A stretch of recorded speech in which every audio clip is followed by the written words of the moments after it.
దేవుని గ్రంథంలో నుండి ద్వితీయోపదేశకాండము 8వ అధ్యాయము 3-4 వచనాలు చదువుకుందాం. Deuteronomy chapter 8 versus 3 and 4. ఆహారము వలననే కాక యెహోవా సెలవిచ్చిన ప్రతి మాట వలన నరులు బ్రతుకుదురని నీకు తెలియచేయుటకు ఆయన నిన్ను అణచి నీకు ఆకలి కలుగచేసి నీవే కాని నీ పితరులే కాని ఎన్నడూ ఎరుగని మన్నాతో నిన్ను పోషించెను. ఈ 40 సంవత్సరములు నీవు వేసుకొనిన బట్టలు పాతగిలలేదు, నీ కాలు వాయలేదు. చిన్న ప్రార్థన చేసుకుందాం. పరిశుద్ధ ప్రేమ కలిగిన తండ్రి, నీకు స్తోత్రాలు. నీ సన్నిధిలో మరొకసారి ప్రభా సమకూడే కృపనిచ్చినందుకు వందనాలయ్యా. ఎన్ని మార్లు నీ సన్నిధికి వచ్చినా మమ్మల్ని త్రోసివేసే దేవుడో కాదు కనుక వందనాలు ప్రభా. నీ వాక్కులు నిత్య నూతనమైనవి. మా జీవితంలో ప్రతి పరిస్థితిలో నాయన తగిన విధంగా నువ్వు మాట్లాడే దేవుడో కనుక వందనాలు. నన్ను సంపూర్ణంగా నీ సిలువ చాటున మరుగుపరిచి మాకు క్షేమాభివృద్ధిని కలుగచేసే మాటలు నీవే నాయన అనుగ్రహించి మహిమను పొందమని యేసు నామమున ప్రార్థిస్తున్నాం తండ్రి, ఆమేన్. ఇశ్రాయేలీల జీవితంలో జరిగిన అనుభవాలు ఇక్కడ దేవుడు రాయిస్తున్న మాటలు మనం గ్రహిస్తున్నాము. ఐగుప్తు నుండి బయటకు వచ్చే వరకు ఇశ్రాయేలీలు దేవుని సన్నిధిలో మొర్ర పెట్టుకున్నారంట. They groaned, they weeped, they cried out. గట్టిగా ఎలుగెత్తి ఏడ్చారు, కన్నీరు కార్చారు, విసిగిపోయారు. ఇక ఐగుప్తు మాకొద్దు, ఐగుప్తుల శ్రమలు మేము భరించలేకపోతున్నాం, తట్టుకోలేకపోతున్నాం, మాకు ఈ పరిస్థితి వద్దు, మమ్మల్ని విడిపించు దేవా, మా కొరకు ఒక నాయకుడిని పంపించు, మమ్మల్ని ఏదో ఒక విధంగా ఈ ఐగుప్తు నుండి, ఈ బంధకాల నుండి, ఈ యొక్క బానిసత్వపు బ్రతుకు నుండి విడిపించని వారు మొరపెట్టుకుంటే వారి మొర దేవుని సన్నిధికి చేరిందని దేవుని గ్రంథం సెలవిస్తుంది. దేవుడు వారి ప్రార్థన విని వారికి విడుదలిచ్చాడు. మనందరికీ తెలుసు, ఐగుప్తును దాటి బయటకు రాగానే ఫరో రథాలు, సైన్యాలు వీరిని తరుముకుంటూ వెనక నుండి వస్తున్నాయి. ముందు చూస్తే ఎర్ర సముద్రము. ఆ సమయంలో అన్ని దిక్కులు మూయబడినప్పుడు దేవుని దిక్కు వైపు చూసినప్పుడు ఎర్ర సముద్రాన్ని దేవుడు పాయలు చేసి ఆరిన నేల మీద వారిని నడిపించాడు. ఇలా నడుస్తూ వెళ్తున్న సమయంలో మనుషులం కాబట్టి మనకి ఖచ్చితంగా ఆకలి వేస్తుంది. వీరికి కూడా ఆకలి వేసింది. అయితే దేవుడు ఆశ్చర్య రీతిలో అప్పటి వరకు వీరెన్నడూ టేస్ట్ చేయని ఒక పరలోకం నుండి, ఆకాశము నుండి ఆయన వారి కొరకు ఒక ఫ్రెష్ మన్నా, ఆకాశము నుండి ప్రతిరోజు ఉదయకాల సమయంలో ముందు మంచు పడేదంట. ఆ మంచు మీద మన్నా కురిసేదంట. వీళ్ళు రోజు మార్నింగ్ బయటకు వెళ్ళి ఆ మన్నాను ఆ బౌల్స్లో, గిన్నెల్లో వాళ్ళు కూర్చుకొని ఇంట్లోకి వచ్చి భోంచేయాలి. ఒకవేళ ఎవరైనా కొంతమందికి కొంచెం అత్యాస ఉంటుంది, కకృతి అంటారు దాన్ని. తెలుగులో ఇంకో పదం ఏంటంటే, బాగా ఎక్కువ దొరుకుతుంది అనుకోండి, ఎక్కువ కూర్చేసుకుందాం అనుకుంటారు. సో అలా కొంతమంది ఈ రోజు కోసమే కాదు రేపటి కోసం కూడా ఆహారం కూర్చుకుందాం అని కూర్చుకుంటే దానికి పురుగులు పట్టేసేవంట. అంటే ప్రతి దినము వీరు బయటకు వెళ్ళాలి, ఆకాశం వైపు చూడాలి, దేవుడిచ్చే సహాయం పొందుకోవాలి, దేవుని కృతజ్ఞతాస్తుతులు చెల్లించాలి, దాన్ని భుజించాలి. God wanted his children to depend on him daily. ప్రతిరోజు ఆయన వైపు చూడాలని దేవుడు కోరుకున్నాడు. వీరేమో కొంతమంది మాత్రం ప్రతిరోజు దేవుని వైపు చూసే అవసరం లేకుండా ఏదైనా అవకాశం ఉంటుందేమో ఫెసిలిటీ అనే ప్రయత్నం చేశారు, కానీ వారి ప్లాన్స్ ఏమీ వర్కౌట్ కాలేదు. దేవుడు ఎన్నడూ ఎరుగని మన్నాతో వారిని పోషించాడు అనే మాట 3వ వచనంలో మనం చూసాం. ఇదే మాటను నిర్గమకాండం 16వ అధ్యాయము 3-4 వచనాల్లో కూడా చూస్తాం. చూడండి, నిర్గమకాండము 16వ అధ్యాయము 3-4 వచనాలు ఒకసారి చదువుకుందాం. ఇశ్రాయేలీలు మేము మాంసము వండుకొని కుండల యొద్ద కూర్చుండి తృప్తిగా ఆహారము తినునప్పుడు యెహోవా చేతి వలన ఏల చావకపోతిమి? ఈ సర్వ సమాజమును ఆకలి చేత చంపుటకు ఈ అరణ్యములోనికి మమ్మును అక్కడ నుండి తోడుకొని వచ్చితరని వారితో అనగా, యెహోవా మోషేను చూచి, ఇదిగో నేను ఆకాశము నుండి మీ కొరకు ఆహారము కురిపించెదను, వారు నా ధర్మశాస్త్రమును అనుసరించి నడుతురో లేదో అని నేను వారిని పరీక్షించినట్లు ఈ ప్రజలు వెళ్ళి ఏనాటి బత్తెము ఆనాడే కూర్చుకొనవలెను. దేవుని ప్రజలు ఆహారం లేకపోగానే వెంటనే ప్రార్థన చేయాల్సింది బదులు సనుగుతున్నారండి. అడగటానికి సనగటానికి తేడా ఉందా లేదా? కొన్నిసార్లు మనకి అడగటం చేతగాక సనుగుతూ ఉంటాం. స్త్రీలకు ప్రాముఖ్యంగా ఈ లక్షణం ఉంటుంది కదండి. ఇంట్లో ఏమన్నా లేవనుకోండి, భర్తను కొంచెం వెళ్ళండి, తేండి, డబ్బులు ఇవ్వండి అని, డబ్బులు మాత్రం ఇవ్వరు అంటారు. డబ్బులు ఇవ్వండి అని అడిగేదానికి మీరు డబ్బులు మాత్రం ఇవ్వరు అనేదానికి ఎంత తేడా ఉందండి. కూరగాయలు కొంచెం తీసుకురండి అనే మాటకు ఎప్పుడు కూరగాయలు ఉండవు, ఇప్పుడు ఇదనమాట.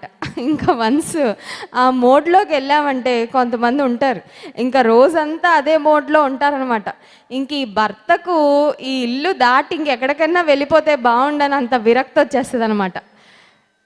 స్త్రీలంగా ప్రాముఖ్యంగా గుణవతి అయిన భార్యగా యెహోవా యందు భయభక్తులు గల స్త్రీలంగా ఉండే మనం సనగటం మొదటగా మానేయాలి. సనగటం బదులు మరి ఏం చేయాలండి? మరి ఏమన్నా మనం అనుకున్నట్టు లేకపోతే, మనం కోరుకున్నది కనబడకపోతే కొంచెం అసహనం వస్తుంది. మరి ఏం చేయాలి? సనగకుండా అడగాలి. అడగటానికి సనగటానికి చాలా తేడా. దేవుడు అడుగుడి మీకు ఇవ్వబడనని చెప్పాడు, కానీ సనుగుడి మీకు ఇవ్వబడనని రాసిందండి. ఇశ్రాయేలీలట సణిగి సంహారకుని చేత నశించారంట. అమ్మో, దేవుడు కూడా సనగటాన్ని ఏం చేయడు? సహించడు. అర్థమవుతుందండి? దేవుడు సనగటాన్ని సహించలేదు. నేను మీకు ఏం మేళ్ళు చేశానో ఒక్కసారి అవి జ్ఞాపకం చేసుకోండి. సనగొద్దు. మీరు అడగకుండానే మీకు చాలా చేశానుగా, మీరు అడిగితే ఎందుకు చేయను? అడగండి, అడగడం నేర్చుకోండి. దేవుని ప్రజలంగా మనం కూడా అది ఎక్కడైనా అదే వర్కౌట్ అవుతుంది. అది ఒక భర్త దగ్గర అవ్వచ్చు, కుటుంబ యజమానుడి దగ్గర అవ్వచ్చు, వర్క్ ప్లేస్లో బాస్ దగ్గర అవ్వచ్చు, ఎక్కడైనా సరే అడగటము శ్రేష్టం. అడుగుడి మీకు ఇయ్యబడును. ఇశ్రాయేలీలు మోషే అహరోన్ల మీద ప్రతి పరిస్థితిలో నీరు లేకపోతే సనగటం, ఆహారం లేకపోతే సనగటం, దాని కొరకు దీని కొరకు ప్రతి దానికి సనగడం మొదలుపెట్టారు. అప్పుడు దేవుడు చెప్పిన మాట ఏంటంటే, నేను ఆకాశము నుండి మన్నాను కురిపిస్తాను, ఏనాటి భత్యమును ఆనాడే వారు ఏర్పాటు చేసుకోవాలని. సంఖ్యాకాండం 11వ అధ్యాయము 5-6 వచనాల్లో కూడా ఒక మాటను గమనిద్దాం. చూడండి, సంఖ్యాకాండం 11వ అధ్యాయము 5-6 వచనాలు. ఐగుప్తులో మేము ఉచితముగా తినిన చేపలను, కీరకాయలను, దోసకాయలను, కూరాకులను, ఉల్లిపాయలను, తెల్లగడ్డలను జ్ఞాపకమునకు వచ్చుచున్నవి. ఇప్పుడు మా ప్రాణము సొమ్మసిల్లెను. నిజానికి నిర్గమకాండం 1వ అధ్యాయంలో మనం చూస్తే ఫరో కఠినంగా వీరికి ఇచ్చిన ఆ ట్రీట్మెంట్కి, వీరిని కొట్టిన దెబ్బలకి వీళ్ళ ప్రాణం సొమ్మసిల్లిపోయింది. ఇప్పుడు ఏమంటున్నారంటే, కీరకాయలు, దోసకాయలు, బీరకాయలు ఇవేమీ లేక మా ప్రాణం సొమ్మసిల్లిపోతుందని చెప్తున్నారు. ఐగుప్తు నుండి బయటకు వచ్చే వరకేమో ఐగుప్తు నుండి బయటకు వెళ్ళాలని ఐగుప్తులో విరక్తి వచ్చింది. బయటకు వచ్చిన తర్వాత ఇప్పుడు మళ్ళీ ఐగుప్తుకు వెళ్ళాలని ఆశిస్తున్నారు. లోకం నుండి ఒక్కసారి మనం బయటకు వచ్చిన తర్వాత ఇంకా మళ్ళీ తిరిగి లోకం వైపు చూడడానికి వీలు లేదు. ఇశ్రాయేలీలు ఐగుప్తులో నుండి బయటకు వచ్చారు, కానీ the unfortunate thing is Egypt did not go out of their minds.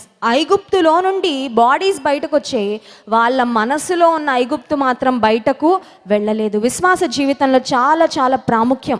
దేవుడు మనకు వాగ్దానాలు ఇచ్చి రక్షించి వాగ్దాన దేశంలోనికి, ఆశీర్వాదపు భూమిలోనికి మనల్ని ప్రవేశపెట్టాలని, అనేక మందికి ఆశీర్వాద కారణంగా చేయాలని ఆయన కోరుకుంటుంటే, చాలాసార్లు ఏ లోకం నుండి బయటకు వచ్చామో, ఏ పాత స్నేహితులను విడిచిపెట్టొచ్చామో, ఏ పాత సహవాసాలను, సాంగత్యాలను విడిచిపెట్టొచ్చాం మర్చిపోయి కొన్నిసార్లు ఈ మనసు ఏంటంటే మళ్ళీ వెనక్కి చూస్తూ ఉంటుంది. అందుకే యేసయ్య కూడా అన్నాడు, లోతు భార్యను జ్ఞాపకము, ఇంకొకళ్ళ భార్యను మనం ఎందుకు జ్ఞాపకం చేసుకోవాలండి అని పురుషులు అనుకుంటారేమో. స్త్రీలం అయితే పర్వాలేదులేండి, ఇంకొకళ్ళ భార్యను జ్ఞాపకం చేసుకున్నా పర్వాలేదు. లోతు భార్యను జ్ఞాపకం చేసుకోండి అని ఎందుకు చెప్పాడంటే యేసయ్య, ఆమె వెనుకకు తిరిగి ఉప్పు స్తంభము అయింది. She stands as a warning to every believer who has come out of Egypt. ఐగుప్తు నుండి, సాతాను బానిసత్వం నుండి, బంధకాల నుండి విడుదల పొంది రక్షింపబడిన ప్రతి విశ్వాసి కూడా లోతు భార్యను ఒక హెచ్చరికగా గుర్తుపెట్టుకోవాలి. కారణం ఏంటంటే, వెనుకకు తిరిగితే మనం ఉప్పు స్తంభాలు అవుతామో, కరెంటు స్తంభాలు అవుతామో, ఇనప స్తంభాలు అవుతామో, ఏ స్తంభాలు అవుతాము. ఒక్కసారి వెనక్కి తిరిగిన లోతు భార్య ఉప్పు స్తంభం అయిపోతే కొన్నిసార్లు ప్రతిరోజు వెనక్కి తిరుగుతూనే ఉంటారు. రక్షణ పొందారనే పేరు మాత్రమే, కానీ కొంతమంది తమ విశ్వాస జీవితంలో ప్రతి విషయానికి లోకం వైపే తిరుగుతూ ఉంటారు. అది దేవునికి ఎంతో ఆయాసాన్ని కలుగచేసే అనుభవం. ఇక్కడ దేవుని ప్రజలు సణుగుతూ ఉన్నారు. వారు చెప్తున్న మాట ఏంటంటే, ఐగుప్తులో మేము ఉచితముగా తినిన చేపలు, కీరకాయలు, దోసకాయలు, కూరాకులు, ఉల్లిపాయలు, తెల్లగడ్డలు జ్ఞాపకమునకు. వాళ్ళు ఇటుకల పని చేయడానికి చాలా దెబ్బలు కొట్టించుకున్నారే, మట్టిని తొక్కారే, చాలా శ్రమ పడ్డారే, దెబ్బలు తిన్నారే, అవేం గుర్తు రావట్లేదంటే అవన్నీ మర్చిపోయారు. అపవాది కొన్నిసార్లు అల్పకాలము ఈ లోకంలో మనం పొందే సుఖభోగాలను అవి చూపించి జ్ఞాపకం చేసి, అప్పుడే బాగుంది కదా నీ లైఫ్, ఇప్పుడు దేవుళ్ళలోకి వచ్చావు చూడు, నీ అవసరత దేవుడు చూస్తున్నాడా అని కొన్నిసార్లు అపవాది మనల్ని సవాలు చేస్తూ ఉంటాడు. ఐగుప్తు నుండి బయటకు వచ్చిన ఇశ్రాయేలీలు వారక్కడ తిన్న ఆహారాన్ని జ్ఞాపకం చేసుకుంటుంటే 6వ వచనం, ఈ మన్నా కాక మా కన్నుల ఎదుట మరేమీ లేదని చెప్పుకొనిరి. ఆ మన్నా అసలు అప్పటి వరకు తినలేదండి. వీళ్ళు కీరకాయలు, దోసకాయలు, చేపలు ఇవన్నీ తిని తిని తిని మొహం మొత్తేసి ఉన్నారు. కొంచెం న్యూ ఫుడ్ పెడదాము, శ్రేష్టమైన ఆహారం పెడదాము, వారి ఆరోగ్యాలకి మంచి ఆహారం పెడదాము, పరలోకం నుండి ఫ్రెష్గా ప్రతిరోజు కురిపిద్దాము ఆహారాన్ని దేవుడు అంత అద్భుతంగా వారికి ప్రొవైడ్ చేస్తూ ఉంటే వారికి దేవుడిస్తున్న ఆహారం నచ్చడం లేదు. దేవుడిస్తున్న ఆహారం వారికి బోర్ కొట్టేస్తుంది. 7వ వచనం, ఆ మన్నా కొత్తిమీర గింజల వలె ఉండెను, చూపునకు అది బోళము వలె ఉండెను. జనులు తిరుగుచు దాన్ని కూర్చుకొని తిరుగుట విసిరి లేక రోట దంచి పెనము మీద కాల్చి రొట్టెలు చేసిరి. దాని రుచి క్రొత్త నూనె రుచి వలె ఉండెను. మంచి ఆహారమే దేవుడు పెట్టింది, శ్రేష్టమైన ఆహారమే. Something which was good for the health. రుచిగా ఉండేది, తర్వాత ఆరోగ్యానికి మంచిది. మరి నేను 40 సంవత్సరాలు వాళ్ళు ప్రయాణం చేయాలంటే వాళ్ళకి ప్రోటీన్ ఫుడ్ పెట్టకపోతే వాళ్ళకి బలం ఎలా సరిపోద్దండి? దేవుడు తన ప్రజలను ప్రేమించి మంచి ఆహారమే పెట్టాడు, కానీ దాని విలువ మాత్రం వారికి తెలియలేదు. ఎన్నడూ ఎరుగని మన్నాతో వారిని పోషించాడు. ఆ తర్వాత చూడండి, ద్వితీయోపదేశకాండం 8వ అధ్యాయం 4వ వచనం, ఈ 40 సంవత్సరములు నీవు వేసుకొనిన బట్టలు పాతగిల్లలేదు, నీ కాలు వాయలేదు. హల్లెలూయా. వాళ్ళ బట్టలు పాతగా అయిపోలేదంట, అంటే బట్టలు ఉతుక్కునే పని లేదనమాట. అంటే వాళ్ళకి చెమట రాకుండా చేసేసాడు అనమాట దేవుడు. ఏం చేశాడు? చెమట అనేది రాలేదు. కొంతమందికి చూడండి, అలా స్నానం చేసి రాగానే మళ్ళీ మొదలైపోద్ది ఫ్లో, చెమట వచ్చేస్తూ ఉంటుంది. కొన్నిసార్లు వేడిగా వాతావరణం ఉంటే కూడా స్వెట్ చాలా ఎక్కువ ఉంటుంది. వాళ్ళు కూడా కష్టపడి నడుస్తూ ప్రయాణం చేస్తూ వెళ్ళారు. వాళ్ళకి చెమట అయినా వాళ్ళ వస్త్రాలకు మురికైనా అంతమంది బట్టలు ఉతుక్కోవడానికి ఎంత టైం పడుతుంది? బట్టలు ఉతుక్కొని ఆరేసుకుంటే మళ్ళీ ఎన్ని జతలు? పోని ప్రయాణంలో వెళ్తూ ఉంటే ఆశ్చర్యకరమైన విషయం ఏంటంటే వారితో పాటు వాళ్ళ బట్టలు కూడా పెరిగాయి అన్నమాట. హల్లెలూయా. వారితో పాటు ఏమయ్యాయి? వారి బట్టలు కూడా. అంతే కదా మరి. చిన్నపిల్లలు ఇప్పుడు పుట్టగానే అంటే చూడండి, ప్రతి నెల పిల్లలు పెరుగుతూ ఉంటారు. పిల్లలు పుట్టినప్పుడు మనం జస్ట్ బోర్న్ బట్టలు కొంటాం. అవి 4 రోజులు అవ్వనియండి పెరిగిపోతూ ఉంటారు పిల్లలు, వాళ్ళకి పొట్టయిపోతుంటాయి. మళ్ళీ అవన్నీ తీసేసి మళ్ళీ ఇంకా కొత్తవి, మళ్ళీ అవ్వగానే మళ్ళీ ఇంకా గ్రోయింగ్ ఏజ్లో అయితే పిల్లలు తాటి చెట్లలా పెరిగిపోతున్నారు ఈ రోజుల్లో. అప్పుడే ప్యాంట్లు పొట్టయిపోతున్నాయి, అప్పుడే డ్రెస్సులు పొట్టయిపోతున్నాయి. మరి ఇశ్రాయేలీలు 40 సంవత్సరాలు ప్రయాణం చేస్తే వాళ్ళు హైట్ పెరుగుతూనే వచ్చారుగా. వారి హైట్ పెరుగుతున్నారు, కొంతమంది వెయిట్ కూడా పెరుగుతూ ఉంటారు. ఆ బట్టలన్నీ మరి మోడిఫికేషన్ ఎవరు చేశారు? అక్కడ టైలర్స్ ఎవరైనా ఉన్నారా? అక్కడ ఎవరైనా డిజైనర్స్ ఉన్నారా? మధ్యలో షాపింగ్ కాంప్లెక్స్లు ఏమైనా ఉన్నాయంటే ఏమీ లేవు. వాటికి వేటికి టైం వేస్ట్ అవ్వాల. ఇజ్రాయెల్ దేశానికి మేము వెళ్ళినప్పుడు ఒక 50 మందిని హోలీ ల్యాండ్ టూర్ తీసుకెళ్లారు జాన్ వెస్లీ గారు. అయితే ఏ ప్రాంతమైనా మేము చూడడానికి దిగితే బస్సు వెస్లీ గారు చెప్పేవారు, మీకు షాపింగ్కి నేను చెప్తాను, ఎక్కడ మంచిదో ఎక్కడ తక్కువ రేటుకి మంచిగా దొరుకుతాయో చెప్తాను, అక్కడ షాపింగ్ చేసుకుందరు. అన్ని దగ్గరలో మీకు షాపులు కనబడగానే ఆగద్దు, అక్కడ ఆగితే మళ్ళీ మీరు ఈ స్థలాలన్నీ చూడడానికి మనకు సమయం ఉండదంటే కొంతమంది ఉండేవారండి టూర్లో. వాళ్ళు ఎక్కడ ఏ షాప్ కనబడినా పరిగెత్తి వెళ్ళిపోతారనమాట. అర్థమవుతుందండి? షాప్ కనబడిందంటే మరి కొన్నిసార్లు మరి స్త్రీలంగా మనకు ఉండే బలహీనత ఏంటో అది, చూపు నాకు రమ్యంగా కనబడగానే పరిగెట్టి వెళ్ళిపోతూ ఉంటాం. మళ్ళీ వాళ్ళందరినీ పిలుచుకొని మళ్ళీ బస్ ఎక్కి మళ్ళీ రావడం అదొక పెద్ద ఛాలెంజ్గా అయిపోతూ ఉండేది. మరి ఇశ్రాయేలీలు 40 సంవత్సరాలు ఐగుప్తును విడిచి ప్రయాణం చేస్తున్నప్పుడు వాగ్దాన దేశం వైపు వాళ్ళకి ఏమైనా షాపింగ్ కాంప్లెక్స్లు ఉన్నాయా? మరి ఈ రోజుల్లో ఫిట్టింగ్ రూములు మళ్ళీ చూడడానికి సరిపోతాయి అనిపిస్తాయి, కానీ మళ్ళీ సరిపోవు ఇంటికి వెళ్తే.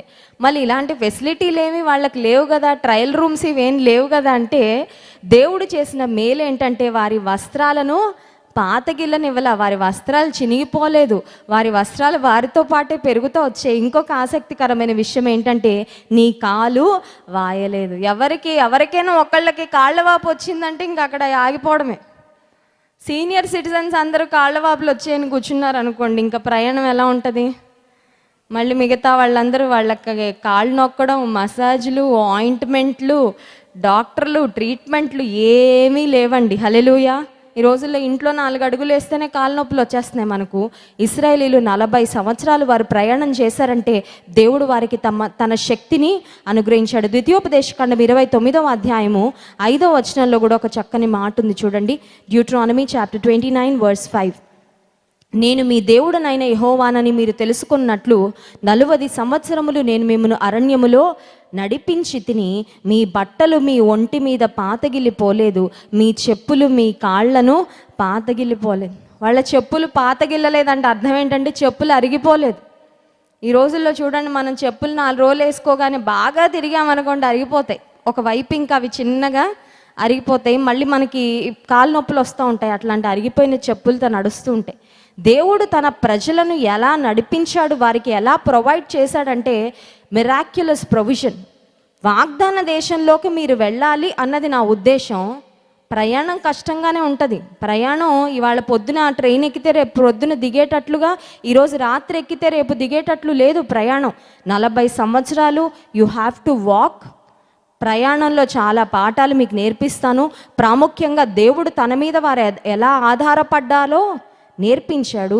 అంత మాత్రమే కాదు, వారికి ఏం కావాలో అన్నీ ఇస్తూనే వారి యాటిట్యూడ్ని కూడా దేవుడు చాలా జాగ్రత్తగా పరీక్షించాడు.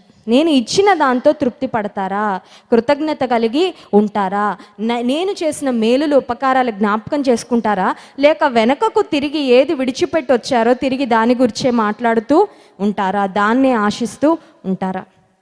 రాత్రికాల సమయంలో దేవుడు కూడా మనతో మాట్లాడుతున్నాడు. అదేంటంటే మనల్ని కూడా వాగ్దాన దేశంలో, పాలు తేనెలు ప్రవహించే దేశంలో ప్రవేశపెట్టాలని దేవుడు కోరుకుంటున్నాడు. ఆ పాలు తేనెలు ప్రవహించే దేశం ఏంటంటే it is none other than the new Jerusalem, నూతన యెరూషలేమైన పరలోకం. సో ఆత్మీయంగా మనము అపవాది యొక్క బంధకాల నుండి విడిపించబడి ఇప్పుడు దేవుని రాజ్య వారసులుగా మనం మారాము. ఇప్పుడు ఇది ఒక ట్రావెల్ అనమాట. It's a journey. ఈ జర్నీలో మనం ఒంటరిగా నడవట్లేదు. మనతో పాటు కో ట్రావెలర్స్ ఎవరంటే విశ్వాసులైన దేవుని బిడ్డలు అందరం కలిసి ప్రయాణం చేస్తూ ఉన్నాము. ఈ యాత్రలో మనకు తోడుగా ఉండేది దేవుడు. మనల్ని పాలు తేనెలు కల దేశంలో ప్రవేశపెట్టాలని ఆయన ఆశిస్తున్నాడు, వాగ్దానం కూడా చేశాడు. కానీ ప్రయాణం ముందుకు చేసేటప్పుడు మనం మాటికి వెనక్కి తిరిగి చూస్తే మాత్రం ప్రయాణం ముందుకు సాగదు. సో విశ్వాస జీవితాల్లో ఖచ్చితంగా అపవాది మనల్ని ఆపి మనకి బ్యాక్ గుర్తు చేస్తూ ఉంటాడు అనమాట. కొన్నిసార్లు నీ పాత జీవితం గుర్తుందా నీకు? ఈరోజు ఏదో పెద్ద భక్తురాల్లా ఫీల్ అయిపోతున్నావు, కానీ నువ్వు ఒకప్పుడు ఏంటో తెలుసా? ఒకప్పుడు నీ జీవితం ఏంటో తెలుసా? ఒకప్పుడు నీ పాపం ఏంటో తెలుసా? ఒకప్పుడు నీ స్థితిగతులు ఏంటో తెలుసా? ఒకప్పుడు నువ్వు ఎలా ప్రవర్తించావో నీకు గుర్తుందా అని అపవాది ఒకవేళ నీ పాత జీవితాన్ని నీకు జ్ఞాపకం చేస్తున్నట్లయితే ఈ దినం ఉదయకాల సమయంలో కూడా ఆత్మీయ తండ్రి గారు జాన్ వెస్లీ గారు మన జ్ఞాపకం చేశారు. దేవుడు మన పాపాలను తన వీపు వెనకాల వేసుకున్నాడు. He has thrown them in the depths of the sea. సముద్రపు అగాధాల్లో వాటిని పడవేశాడు. అంటే అర్థం ఏంటంటే వాటిని మరెన్నడూ ఆయన జ్ఞాపకము చేసుకోడు. మన పాపాలను దేవుడు ఇంకెన్నడూ జ్ఞాపకం చేసుకోడంట. మనం విడిచిపెట్టిన పాపాన్ని మళ్ళీ మనం కూడా జ్ఞాపకం చేసుకోవడానికి వీలు లేదు. మరి ఇప్పుడు ఏం జ్ఞాపకం ఉంచుకోవాలంటే దేవుడు మనకి ఏమి ఇస్తున్నాడో, ఏ మేలు చేస్తున్నాడో దాన్ని ప్రతి క్షణం మనం జ్ఞాపకం చేసుకుంటూనే ఉండాలి. మనకేం జ్ఞాపకం ఉంటాయంటే మనకేం లేవో అవి జ్ఞాపకం ఉంటాయి, మనకి ఇంకేమి కావాలో అవి జ్ఞాపకం ఉంటాయి. But what about what God has already given you? నువ్వు అడిగి పొందుకున్నావే, అవి జ్ఞాపకం ఉన్నాయా లేదా? కొంతమంది చూడండి, అడిగాడు ఒకటి ఏదో పొందుకుంటారు, అది తీసుకొని థ్యాంక్స్ కూడా చెప్పరు, అది అక్కడ వదిలేసి నాకు ఇంకోటి ఇవ్వనాయన అని దానికోసం పరిగెడుతుంటారు. అర్థమవుతుందండి? ఒకటి వచ్చే వరకు ఇది ఇవ్వు ప్రభా ఉపవాస ప్రార్థనలు, కన్నీటి ప్రార్థనలు, అందరికి కనబడిన వాళ్ళకి అందరికీ చెప్తారు ప్రేయర్ రిక్వెస్ట్ అండి దేవుడి చేశాడు, థ్యాంక్స్ చెప్పరు, దేవుని కృతజ్ఞతాస్తుతులు చెల్లించరు, దేవుడిచ్చిన వాటిని బట్టి సంతృప్తి పొందరు, దేవుడిచ్చిన దాన్ని మళ్ళీ ఆయన కోసం ఎలా వాడాలో ఆలోచించరు, ఇంకేదో ఉంటుంది అనమాట, దానికోసం పరిగెడతా ఉంటారు, అది కావాలి. ఇశ్రాయేలీలు కూడా పరలోకం నుండి ఆకాశం నుండి మన్నా కురిపిస్తున్నావయ్యా నీకు స్తోత్రాలు, బండ నుండి నీళ్లు ఇస్తున్నావు నీకు స్తోత్రాలు, మేఘస్తంభాన్ని అగ్నిస్తంభాన్ని మా కొరకు ఏర్పాటు చేసావు నీకు స్తోత్రాలు, మా వస్త్రాలు చినిగిపోకుండా మమ్మల్ని కాపాడుతున్నావు, మా చెప్పులు అరిగిపోకుండా కాపాడుతున్నావు, కాళ్ళు నొప్పులు రావడం లేదు, హెల్త్ ఇష్యూస్ రావడం లేదు, మెడికల్ చెకప్లు అవసరం లేదు, డాక్టర్ చెకప్లు అవసరం లేదు, కన్సల్టేషన్ అవసరం లేదు, ఎంత మేలు చేస్తున్నావయ్యా నువ్వని దేవునికి కృతజ్ఞతాస్తుతులు చెల్లించాల్సింది బదులు వాళ్ళు సనుగుతున్నారు, విసుక్కుంటున్నారు. అందుకే దేవుడు వారికి తిరిగి జ్ఞాపకము చేయవలసి వచ్చింది. ఈ రాత్రికాల సమయంలో కూడా దేవుని బిడ్డలంగా అధికమైన ఆశీర్వాదాలు మనం పొందుకోవాలంటే we have to be thankful. సంవత్సరం చివరికి మనం వచ్చేస్తున్నాం. డిసెంబర్ మాసంలో మనం ప్రవేశించబోతున్నాం. ఈ ఆఖరు మాసాన్ని ఈ సంవత్సరంలో ఒక థ్యాంక్ఫుల్నెస్, కృతజ్ఞత కలిగిన నెలగా, అంటే ఈ సంవత్సరంలో దేవుడు ఏం మేలు చేశాడో వాటన్నిటికీ కృతజ్ఞత చెప్తూ ఈ సంవత్సరాన్ని ముగించి న్యూ ఇయర్లో ఎంటర్ కాగలిగితే న్యూ ఇయర్ ఒక ఆశీర్వాదకరమైన సంవత్సరంగా ఖచ్చితంగా మన జీవితంలో ఉంటుంది. దేవుడు ఎన్నో ఎన్నో ఎన్నో మేలులు ఉపకారాలు చేశాడు. ఒక్క మాటలో చెప్పాలంటే మనకు అర్హత లేనన్న ఆశీర్వాదాలు మనకిచ్చాడు. అది నేను చెప్పగలను, ఐఎమ్ షూర్ మీరందరూ కూడా చెప్పగలరు. మనం ఏమి తగిన వారమో అది మనకి ఇవ్వాల. మనం చేసిన పాపాలను బట్టి, మన అయోగ్యతను బట్టి ఇంత ఆశీర్వాదం మనం పొందదగిన వారము కాదు. ఈరోజు మనం ఏమై ఉన్నామో ఆ స్థితి పొందదగిన వారం కాదు, కానీ he has given us more than what we deserve. మనం ఏమి పొందడానికి యోగ్యులం అంతకంటే ఎక్కువే గొప్పగా మనల్ని ఆశీర్వదించాడు. ఆయన మనకిచ్చిన ఆశీర్వాదాలను బట్టి మనం కృతజ్ఞత కలిగి వాటిని ఎన్నడూ మర్చిపోకుండా, ఏమైనా అవసరాలు ఉంటే అడుగుదాం సనగకుండా, అప్పుడు దేవుడు మరిన్ని గొప్ప కార్యాలు చేస్తాడు. సో ఇశ్రాయేలీయుల వలె కాకుండా ప్రతి విషయంలో దేవుని మీద ఆధారపడేవారిగా, కృతజ్ఞతాస్తుతులు ఆయన చెల్లించేవారిగా దేవుడు మనల్ని సిద్ధపరచును కాక. ఆమేన్. అందరం లేచి నిలబడి దేవుని స్తుతించి ఆరాధించుకుందాం. నాదంటూ లోకాన ఏది లేదయ్యా, ఒకవేళ ఉందంటే నీవిచ్చినదే ప్రభువా. చిన్నపిల్లల్ని ఏమన్నా అడిగి నాకు ఇస్తావా అంటే వెంటనే వాళ్ళ దగ్గర నుంచి ఒక రెస్పాన్స్ వస్తుంది, ఇది నాది అంటారు. కొన్నిసార్లు మనం దేవుడిచ్చిన ఆశీర్వాదాలు అన్నీ నావే అంటాం, కానీ అన్నీ ఆయన ఇచ్చినవే, అన్నీ దేవుని చేతుల నుండి మనము పొందుకున్నవే. నాదంటూ లోకాన ఏది లేదయ్యా.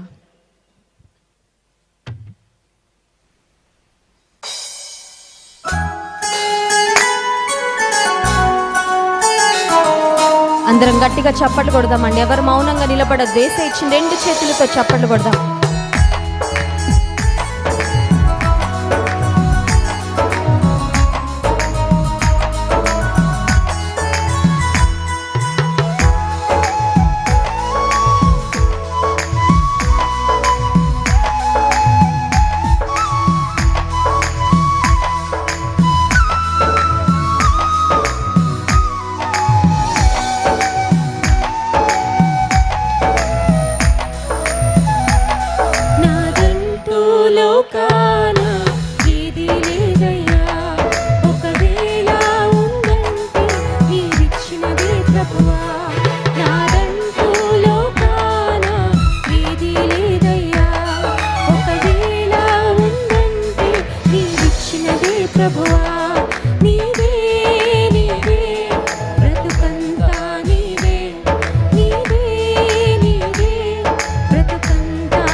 కలిగినవన్నీ నీవిచ్చినవే ప్రభువా, నీకు స్తోత్రాలయ్యా. సమస్తము నీదేనయ్యా, సమస్తము నీవిచ్చినవేనయ్యా.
హల్లెలూయా.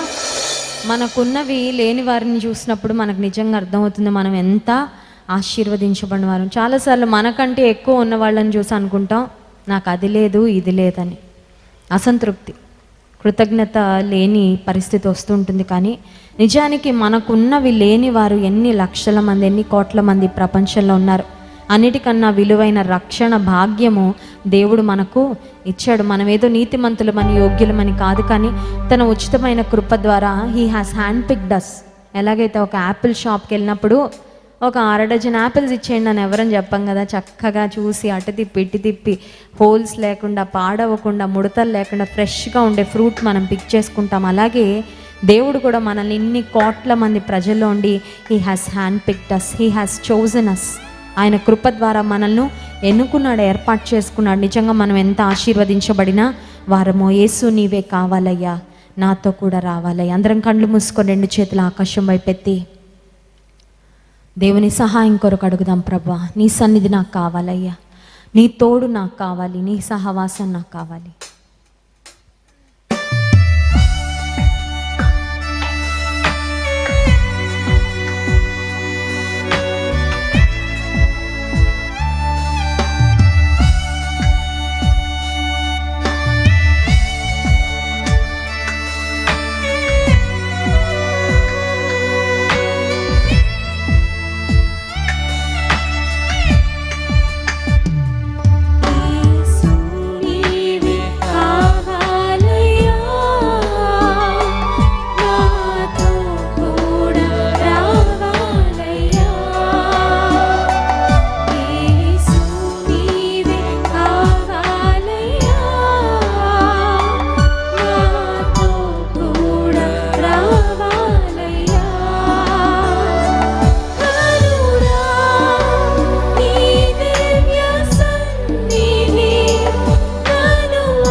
తెగులు నన్ను అంటదు ప్రభా. నీ సన్నిధి కావాలి, నీ తోడు నాకు కావాలి యేసయ్యా.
వస్తే నాకు ఓటం ఉండదయ్యా.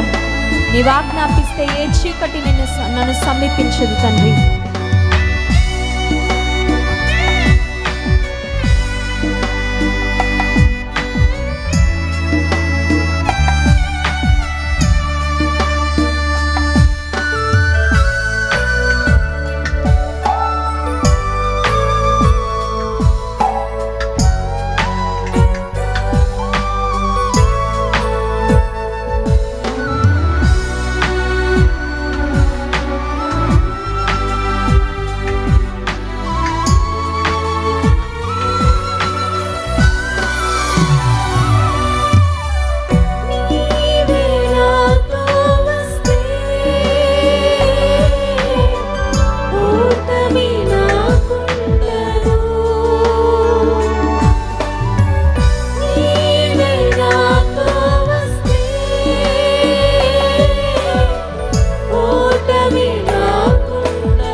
తండ్రి నీ సన్నిధిని మేము కోరుకుంటున్నామయ్యా. నీ తోడు కోరుకుంటున్నాం ప్రభా. నీ నీడ మేము కోరుకుంటున్నామయ్యా.